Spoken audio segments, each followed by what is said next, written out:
उत्तर प्रदेश की राजनीति इन दिनों किसी सामान्य राजनीतिक दौर से नहीं गुजर रही है। या वो वक्त है जब सत्ता, संगठन और सामाजिक समीकरण तीनों एक साथ टकराते हुए नजर आ रहे हैं। हालात ऐसे हैं कि मानो पूरी राजनीति जो है वो अंगारों पर चल रही हो, जहां जरा से भी चूक किसी बड़े सियासी विस्फोट में बदल सकती है। बीते कुछ घंटों में जो घटनाक्रम सामने आए हैं उसने यह साफ कर दिया है कि यूपी की राजनीति अब सिर्फ चुनावी गणित नहीं बल्कि नेतृत्व नियंत्रण की लड़ाई बन चुकी है।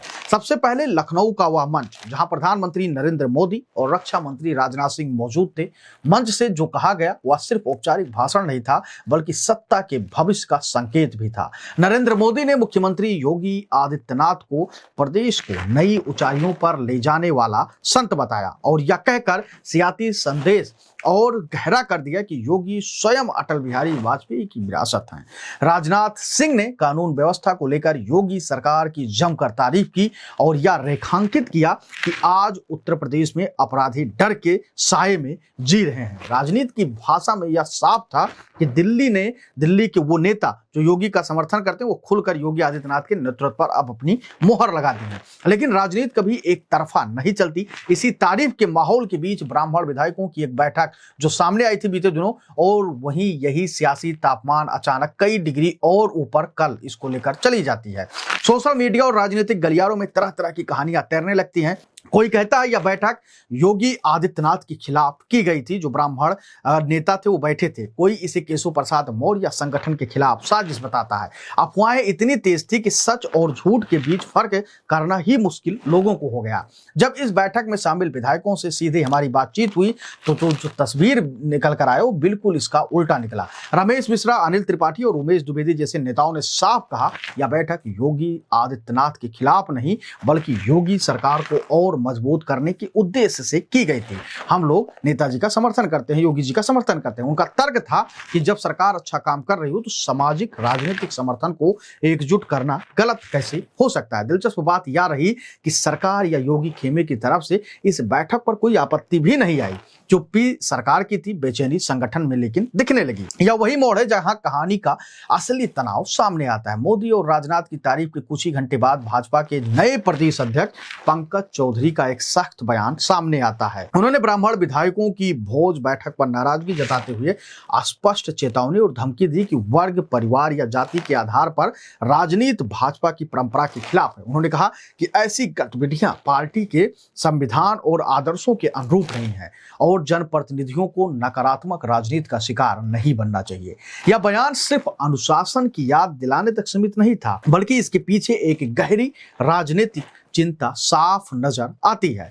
दरअसल संगठन को यह डर है कि अगर ऐसे सामाजिक समूहों की बैठक खुलकर होने लगी तो सत्ता का संतुलन धीरे धीरे योगी और सरकार के पक्ष में झुक जाएगा। संगठन सरकार से बड़ा हो जाएगा वाला तर्क भी अब कमजोर पड़ सकता है और योगी आदित्यनाथ की राजनीतिक ताकत और ज्यादा मजबूत हो सकती है। राजनीतिक सूत्र बताते हैं कि यह मामला दिल्ली तक पहुंच चुका है और अमित शाह तक इसकी जानकारी दी गई है। यही वजह है कि संगठन ने तुरंत सख्ती दिखाई, लेकिन सवाल यह है कि इस सख्ती से फायदा किसे और नुकसान किसे होगा। इससे पहले क्षत्रिय नेताओं की भी एक बड़ी बैठक हुई थी कुसुम परिवार के नाम से। वो भी कहा गया कि योगी के समर्थन में वो बैठक की गई थी। अब ब्राह्मण विधायकों की बैठक भी उसी दिशा में इशारा कर रही है, यानी अलग अलग सामाजिक वर्गों में योगी के लिए समर्थन की जमीन तैयार हो रही है। इस पूरी कहानी में सबसे अहम बयान रमेश मिश्रा का है, जिन्होंने साफ कहा कि जनवरी में एक और ब्राह्मण विधायकों की बैठक होगी, चाहे कोई कितना भी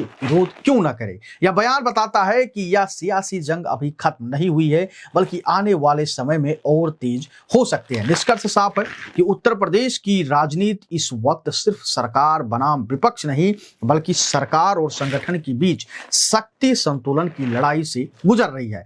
मोदी और राजनाथ की मंच से दी गई तारीफ, ब्राह्मण विधायकों की बैठक और पंकज चौधरी का चेतावनी, ये तीनों घटनाएं मिलकर एक ही बात कहती हैं कि योगी आदित्यनाथ की राजनीतिक हैसियत लगातार बढ़ रही है और शायद यही बढ़ती ताकत वो वजह है जिससे संगठन के भीतर सबसे ज्यादा हलचल पैदा कर रहा है। यूपी की राजनीति के ये अंगारे कभी ठंडे नहीं पड़े हैं, आने वाले दिनों में और भी ज्यादा गर्म होने वाले हैं। एक और बात साफ तौर पर आप जान लीजिए कि जो ब्राह्मण विधायकों की बैठक हुई, हमसे उन विधायकों से हमने बातचीत की और जानने की कोशिश की कि इस बैठक का मकसद क्या था, उद्देश्य क्या था। तो वहां पे तमाम नेताओं ने साफ तौर पे कहा कि हम लोग योगी आदित्यनाथ को पसंद करते हैं, योगी के समर्थन में यह बैठक हुई थी, क्योंकि बार बार यह कहा जा रहा था कि ब्राह्मण समाज योगी आदित्यनाथ से नाराज है और इसीलिए हमने बैठक की थी कि हम लोगों के जो समाज के लोग हैं वो योगी आदित्यनाथ को अपना नेता माने और अगर कोई बात है तो हम लोग बैठकर बात करेंगे। योगी आदित्यनाथ को हम लोग और भी आगे देखना चाहते हैं। योगी आदित्यनाथ जो मुख्यमंत्री हैं वो सबके लिए काम करते हैं, दृढ़ इच्छा शक्ति रखते हैं, हिंदू हृदय सम्राट हैं और इसीलिए हम लोगों ने अपने समाज में ये बातें बताने की कोशिश की कि योगी आदित्यनाथ ही हमारे असली नेता है। इसी को लेकर इतना बवाल चढ़ा हुआ है। लेकिन जैसे ही ये बातें सामने आती हैं उधर कुछ नेताओं यानी कि संगठन में खलबली मच जाती है और सीधे दिल्ली से बात होती है और दिल्ली से फरमान जारी होने के बाद यहां पर प्रदेश अध्यक्ष पंकज चौधरी एक बड़ा फरमान जारी कर देते हैं कि इस तरीके की बैठक हम बर्दाश्त नहीं करेंगे और जो भी इस तरीके का बैठक का नेतृत्व करेगा उसके खिलाफ सख्त कार्रवाई की जाएगी। आप अपनी राय देकर हमको जरूर बताइएगा कि ब्राह्मणों की इस बैठक को लेकर आप क्या कुछ सोचते हैं और जिस प्रकार से जो ब्राह्मण विधायक उसमें शामिल थे उन्होंने साफ तौर पर अपना समर्थन योगी आदित्यनाथ को दिया है, उसको लेकर क्या कहते हैं और पंकज चौधरी के इस बयान को लेकर क्या कहते हैं कि इस तरीके की बैठक कदाप संगठन बर्दाश्त नहीं करेगा। आप अपनी राय देकर हमको जरूर बताइएगा। धन्यवाद।